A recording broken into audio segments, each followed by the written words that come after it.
Agora a gente fala de eleições 2024 e olha que coisa linda, cheguem mais, porque a Datafolha divulgou, gente, uma pesquisa hoje sobre a disputa pela Prefeitura de São Paulo. Os resultados mostram um empate técnico entre Ricardo Nunes e Guilherme Boulos em vários cenários, mas Boulos tem o maior índice de rejeição. Vamos dar uma olhada então no nosso telão, por isso que vocês estão nesse cantinho, porque temos uma arte aqui, agora sim, entendemos tudo.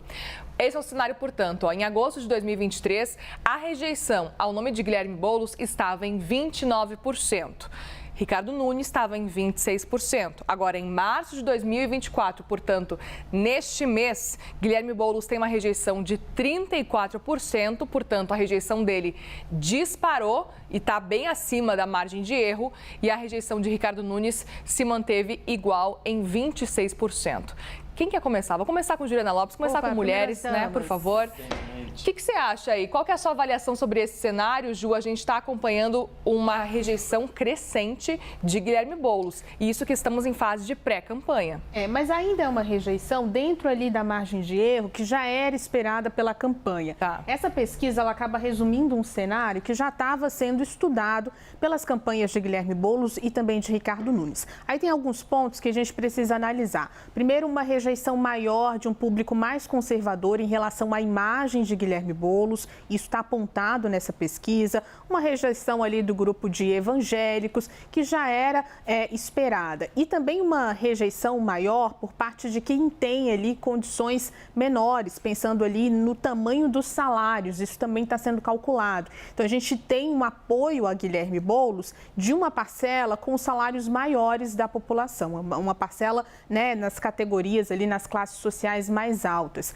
Isso já era esperado porque a gente lembra que temos aí uma integrante importante nessa chapa, Marta Suplicy, que vem numa tentativa de quebrar exatamente essas resistências, levando ali essa figura de Guilherme Boulos, mais conhecida, para a periferia. Ela que consegue conversar melhor com esse público, então traria aí para essa imagem de Guilherme Boulos esse eleitorado. Então, é uma pesquisa que está dentro ali da análise do que as campanhas já estavam prevendo, mas que mostra, apesar dessa rejeição grande em relação à figura de Boulos, eles dois numa campanha nacionalizada, empatados também na rejeição, empatados ali na aprovação, mostrando que temos lado a lado a figura de Lula e a figura de Bolsonaro, que vão ser ali também os cabos eleitorais dessas campanhas, e uma visão do eleitorado de que tem essa eleição polarizada, essa questão mais acirrada aqui em São Paulo. Mas pontos de atenção para a campanha já são apontados nessa pesquisa. A rejeição é um deles, principalmente pensando ali na figura de Guilherme Boulos,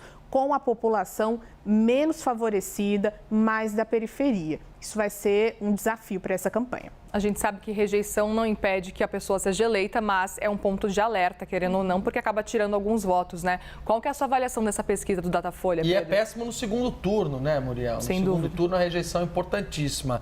Aí eu queria trazer duas informações importantes. A primeira é que Guilherme Boulos está entre a cruz e a espada, porque ele tem duas opções. Ou ele se move para o centro, tenta ter um discurso menos radical, mais apaziguador, que dialogue com os setores mais conservadores da sociedade e aí, consequentemente, perde a raiz que o leva lá, que é o apoio do presidente Lula, ou ele, de fato, radicaliza no primeiro turno, fica muito ligado nessas pautas da esquerda, acaba perdendo um pouco dessa população central para Tabata Amaral, para depois, no segundo turno, fazer o movimento de ir para o centro. Então, é uma decisão muito difícil do ponto de vista de marketing eleitoral para a campanha de Guilherme Boulos. Já a campanha de Ricardo Nunes tem uma leitura, e as pesquisas internas deles têm mostrado, que a rejeição de Jair Bolsonaro não cola em Ricardo Nunes. Vou vir aqui para o telão, só para a gente poder mostrar para vocês. Olha só que curioso, Muriel. Em agosto de 23, era 26% de rejeição. Em março de 24, os mesmos 26%. Nesse meio do caminho, teve a participação de Ricardo Nunes naquele ato do Bolsonaro na Paulista, teve fotos dele junto com o ex-presidente Jair Bolsonaro, teve vídeos de apoio, teve entrevistas, nada muda. A rejeição de Bolsonaro não cai no colo de Ricardo Nunes. Isso é o que os estrategistas de campanha dele apontam. Então, são dois momentos importantes para a gente poder olhar aí quando a gente fala de rejeição. O primeiro deles é quem conseguir fazer essa rejeição subir menos no primeiro turno, tem mais chance no segundo turno de conseguir reverter e buscar esse voto da terceira via.